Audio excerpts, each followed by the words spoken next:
So, we are reading part 3 of The Thousand Splendid Suns by Khalid Hosseini. One of Mariam's earliest memories was the sound of a wheelbarrow's squeaky iron wheels bouncing over rocks. The wheelbarrow came once a month, filled with rice, flour, tea, sugar, cooking oil, soap, toothpaste. It was pushed by two of Mariam's half brothers, usually Mohsin and Ramin, sometimes Ramin and Farhad. After dirt truck over rocks and pebbles, around holes and bushes, the boys took turns pushing until they reached the stream. There, the wheelbarrow had to be emptied and the items hand carried across the water. Then the boys would transfer the wheelbarrow across the stream and load it up again. Another 200 yards of pushing followed, this time through tall, dense grass and around thickets of shrubs. Frogs leaped out of their way. The brothers waved mosquitoes from their sweaty faces. He has servants, Mariam said. He could send a servant. Nana said, his idea of penance. The sound of the wheelbarrow drew Mariam and Nana outside. Mariam would always remember Nana the way she looked on ration day. A tall, bony, barefoot woman leaning in the doorway, her lazy eye narrowed to a slit, arms crossed in a defiant and mocking way. Her short cropped sunlit hair would be uncovered and uncombed. She would wear an ill fitting grey shirt buttoned to the throat. The pockets were filled with walnut sized rocks. The boys sat by the stream and waited as Mariam and Nana transferred the rations to the kolba.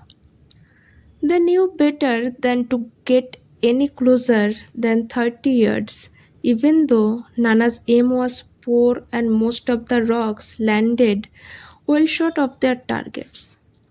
Nana yelled at the boys as she carried bags of rice inside and called them names Mariam didn't understand.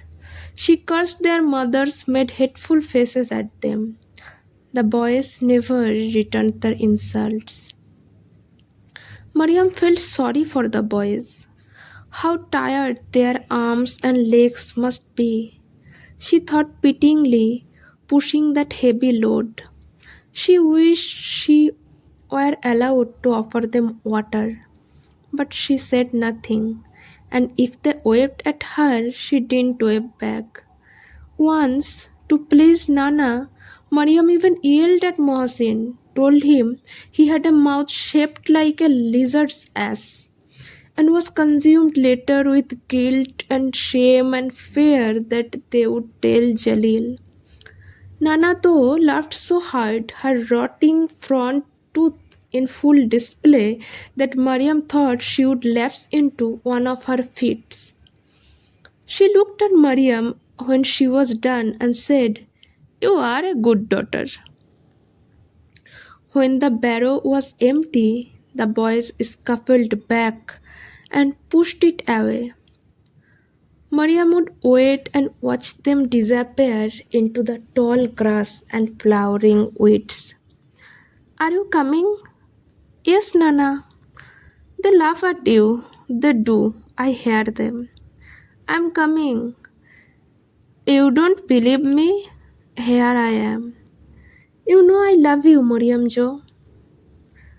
In the mornings, they awake to the distant bleating of sheep and the high-pitched toot of a flute as Guldaman's shepherds led their flock to graze on the grassy hillside. Mariam and Nana milked the goats, fed the hens, and collected eggs.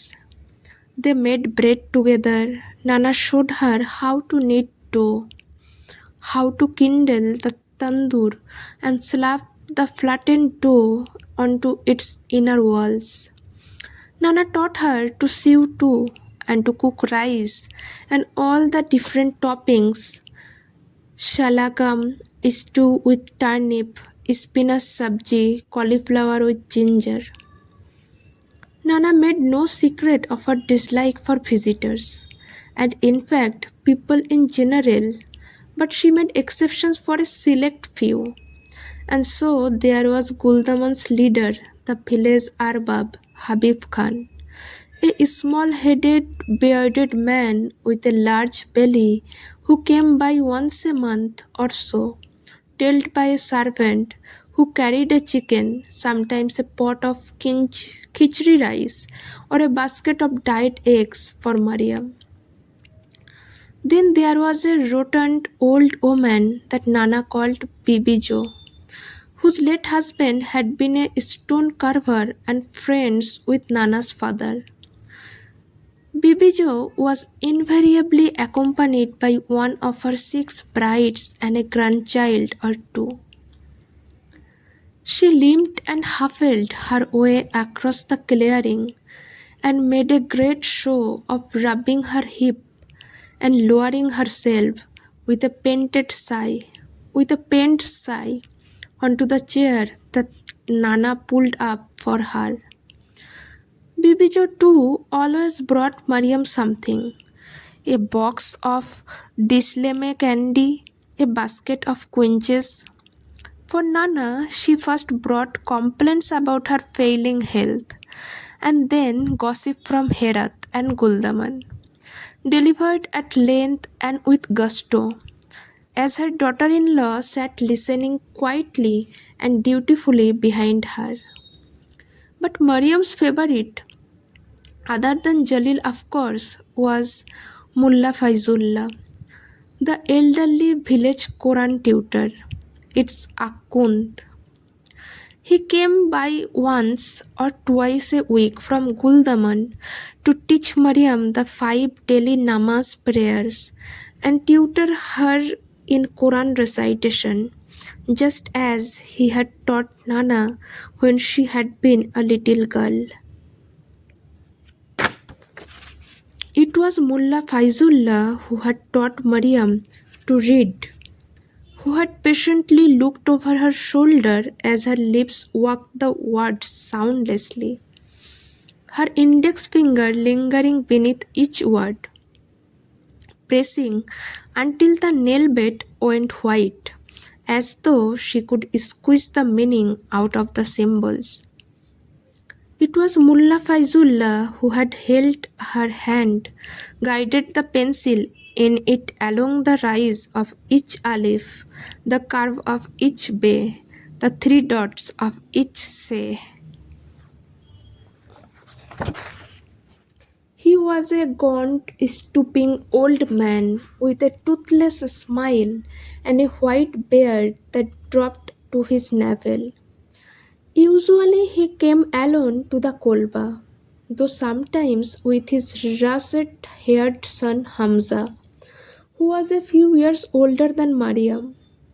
When he showed up at the kolba, Mariam kissed Mullah Faizullah's hand, which felt like kissing a set of twigs covered with a thin layer of skin, and he kissed the top of her brow before they sat inside for the day's lesson. After the two of them sat outside the kulba, ate pine nuts and sipped green tea, watched the bulbul birds darting from tree to tree. Sometimes they along the stream, sometimes they went for walks among the bronze fallen leaves and elder bushes, along the stream and toward the mountains. Mullah Faizullah twirled the beads of his tasbih rosary as they strolled, and in his quivering voice told Mariam stories of all the things he had seen in his youth, like the two-headed snake he had founded in Iran, or Isfahan's third 33 arc bridge, or the watermelon he had split once outside the blue mosque in Mazar, to find the seeds forming the words Allah on one half and Akbar on the other. Mullah Faizullah admitted to Maryam that at times he did not understand the meaning of the Quran's words, but he said he liked the enchanting sounds the Arabic words made as they rolled off his tongue. He said they comforted him, eased his heart. They will comfort you too, Mariam Jo, he said. You can summon them in your time of need and they won't fail you. God's words will never betray you, my girl. Mullah Faizullah listened to stories as well as he told them. When Mariam spoke, his attention never wavered. He nodded slowly and smiled with a look of gratitude, as if he had been granted a coveted privilege. It was easy to tell Mullah Faizullah things that Mariam didn't dare tell Nana. One day, as they were walking, Mariam told him that she wished she would be allowed to go to school. I mean a real school, Akhund Sahib, like in a classroom, like my father's other kids.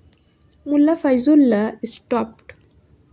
The week before, Bibijo had brought news that Jalil's daughters Saide and Nahid were going to the Mehri school for girls in Herat. Since then, thoughts of classrooms and teachers had rattled around Mariam's head. Images of notebooks with lined pages, columns of numbers, and pens that made dark, heavy marks. She pictured herself in a classroom with other girls her age. Mariam longed to place a ruler on a page and draw important looking lines. Is what you meant? Mullah Faizullah said, looking at her with soft watery eyes, his hands behind his stooping back, the shadow of his turban falling on a patch of bristling buttercups. Yes, and you want me to ask your mother for a permission? Mariam smiled. Other than Jalil, she thought there was no one in the world who understood her better than her old tutor. Then what can I do? God, in His wisdom, has given us each weakness, and foremost among my many is that I am powerless to refuse you, Mariam Jo, he said, tapping her cheek with one arthritic finger. But later, when he approached Nana, she dropped the knife with which she was slicing onions. What for? If the girl wants to learn, let her, my dear. Let the girl have an education. Learn. Learn what, Mullah Sahib? Nana said sharply. What is there to learn? She snapped her eyes toward Mariam. Mariam looked down at her hands. What's the sense schooling a girl like you? It's like shining a spittoon. And you will learn nothing of value in those schools. There is only one skill a woman like you and me needs in life. And they don't teach it in school. Look at me. You should not speak like this to her, my child, Mullah Faizullah said. Look at me, Mariam did. Only one skill, and it's this tahamul, endure. Endure what, Nana? Oh, don't you fret about that, Nana said. There won't be any shortage of things. She went to say how Jalil's wives had called her an ugly, lowly stonecarver's daughter, how they have made her wash laundry outside in the cold until her face went numb and her fingertips burned. It's not our lot in life, Mariam. women like us, we endure. It's all we have. Do you understand? Besides, they will laugh at you in school. They will. They will call you harami. They will say the most terrible things about you. I won't have it. Mariam nodded. And no more talk about school. You are all I have.